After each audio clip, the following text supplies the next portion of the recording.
Hey guys, this is the Main Street Investor back with another video, and as you can see on the screen today, we are going to be talking about the Boeing company, ticker symbol BA, one of the largest and most important aerospace and defense companies in the United States, and it currently has a market cap of about $152 billion. Now, if you're not familiar with Boeing, the most important thing to know is that they make airplanes. So they're making some commercial passenger liners right here, and then on this side, this is their new F-47. That's the next generation air dominance plane that the United States is currently producing. So just a couple of things that they produce. They produce tons of different platforms, as well as other things like weapons that are used. The famous bunker buster bomb, the MOP or MOP, that was used to bomb Iran's nuclear facilities recently, is actually created by Boeing as well, and that's the inspiration of this video. So go to Boeing's website to see all the different things they create. It's honestly a huge list.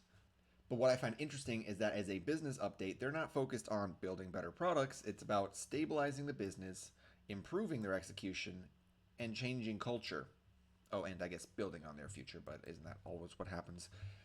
So if you're not familiar, let me break down why Boeing might be having some issues and why it's looking to change how the company operates. Reason number 1, 2, 5, and 10 for why Boeing needs to change is its in-air maintenance and technology issues, which have sometimes led to deaths of countless dozens of people. So the story I have up in front of us is about a plane crash that occurred in India. This was about a week ago at this point, and it was a serious tragedy, and my heart goes out to anybody who knows anyone involved or related to those who were involved in the crash. But Air India Flight 171 was leaving Ahmedabad, destined for London, England, and it crashed shortly after takeoff, leading to the death of 241 of the 242 passengers on board. Now, what I do want to stress is that in this case, there's not a ton of information available yet, and as the headline says, authorities have fired 3 employees for Air India over safety lapses days after the tragic crash. And a lot of things seem to suggest that these are actually problems with Air India, its maintenance, stuff like that, not necessarily the Boeing plane that crashed. But this is just one crash in a long string of air fatalities, air accidents that have occurred to Boeing over the last 3, 4, 5 years. And if you're an American, and probably even if you weren't an American, depending on where you live, you probably heard of this issue as well, when the Alaska Airlines, who was flying a Boeing plane, had their door blown out in the middle of the flight. Nobody was injured in this case, but when a door literally gets ripped off of the plane and you have a almost suction-like event that kind of sucks things out and depressurizes the cabin, it can create a lot of problems and obviously some very negative perception. And investigators have said that Boeing and the FAA should have seen it coming. That door panel was improperly attached and it flew off mid-flight, put dozens of people's lives at risk, and this was just one of many issues, again, that Boeing has faced recently with production issues that lead to crashes, fatalities, or in a case like this, no fatalities, but some seriously scary incidents. This is another headline also about the same incident with the Alaska Airlines. This is showing the door that was blown out, actually, and the NTSB, which is the National Transportation Safety Board, I believe. Don't quote me on that. They basically state that Boeing failed to provide training, oversight, etc. to prevent that mid-air emergency where the door flew off. This event, which took place in 2024, did lead to a criminal investigation in Boeing, and their CEO resigned. Now, I believe Boeing did settle out of court in that criminal investigation. I could be wrong on that. But the idea is much the same. Boeing has had a string of serious issues, and the reason the company is highlighting changing company culture is because the culture became, how do we make more money, not how do we build a safe product. And when you're in a tube flying at hundreds of miles an hour, a mile in the sky, you're going to want that tube to be safe.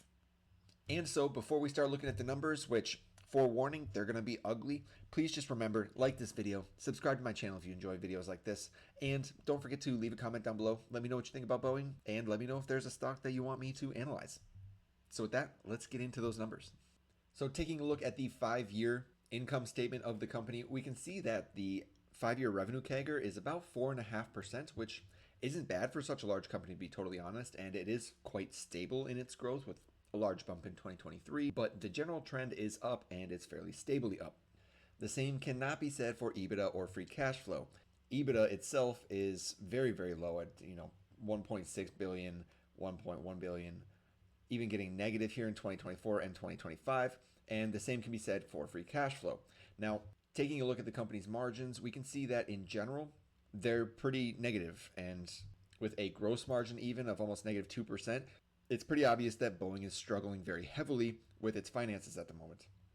Now, I do want to point out that Boeing's struggles started about 2019 or 2020.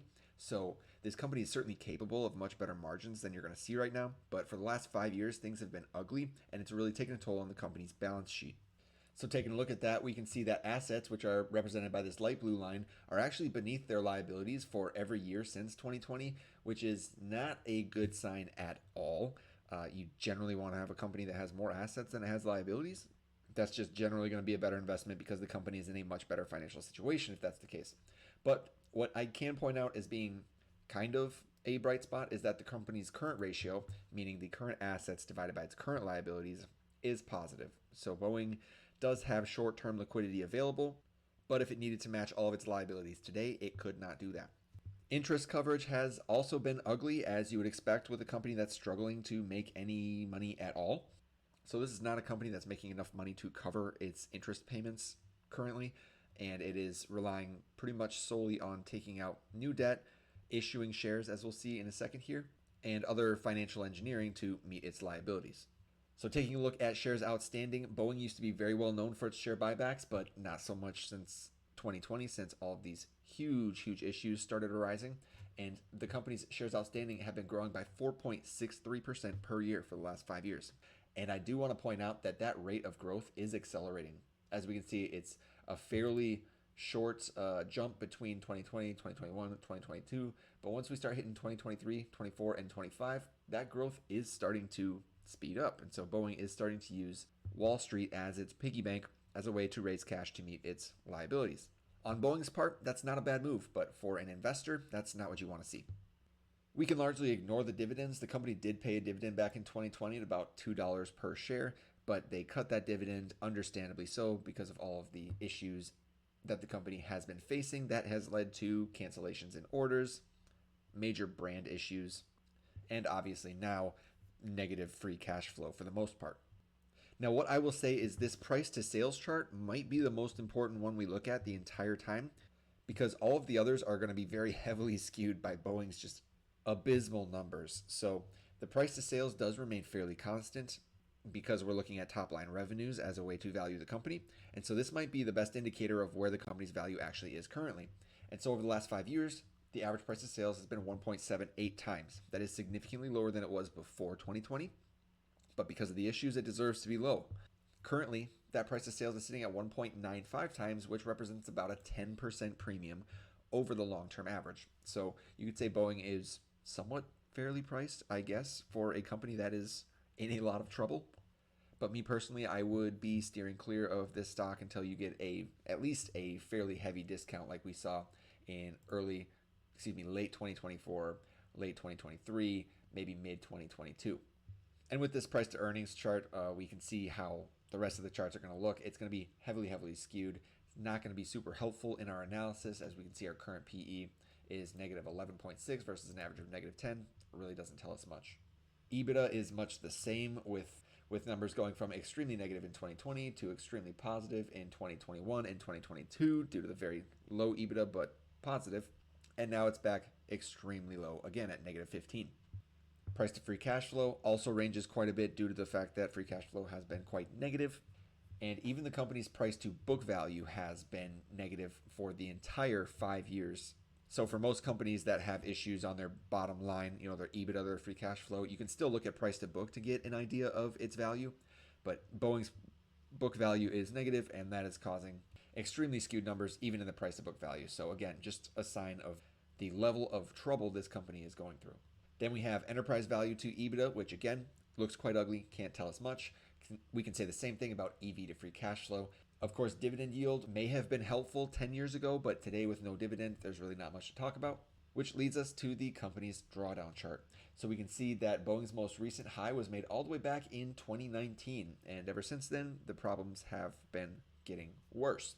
It made a COVID low at a drawdown of nearly 80%, and has come close to that several other times in 2022 twice, as well as getting down to negative 70% in 2024 two times. And even with Boeing's recent rally, the stock is still down almost negative 55% from its all-time high. So this is still a company that is extremely, extremely damaged from the last 5 years of mishaps. For earnings estimates, things are starting to look brighter for the company, though. Analysts do believe that the company will make positive earnings in fiscal year 2026.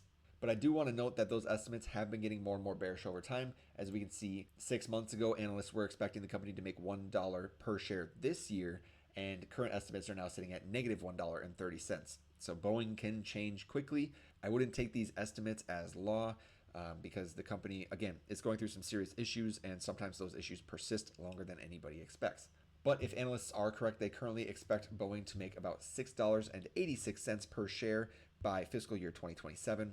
And if we hop over to the implied forward price to earnings charts, that would imply a price to earnings of 29 times fiscal year 2027 earnings. So you're not getting a great deal right now, even on 2027 terms, but if the company can grow its earnings back to where they were, there is the potential that this could pay off in 5 to 10 years. And that leads me to my X factors, the 3 factors that I believe are super quick and easy ways to look at how a company is doing and how you can expect to perform in the future. Now, everything is green. That's typically a good thing, but in reality, the brightest spot here is the 5-year expected growth of nearly 30% per year for the next 5 years. Now, again, take that with a huge grain of salt. This company has a ton of issues. There are plenty of potential legal issues that can continue to arise from all of the accidents that continue to plague Boeing, but analysts are getting quite bullish on the company's medium-term future. So that is something that if it does want to grow for 30% per year for the next 5 years, buying today might seriously pay off. With that said, the PEGI ratio and the FG ratio are both negative. That's never a good sign, and it's just a result of the underlying numbers being negative. In this case, the earnings and the free cash flow are both negative for the company. So PEGI and FG don't look great just because the company makes no money. So with that, a brief recap, I give Boeing a safety score of 2. And the reason I give it a 2 is because it deserves a 1, maybe even a 0. It's pretty ugly, the balance sheet. Maybe I'd give it a 1 if I was just judging it on the balance sheet.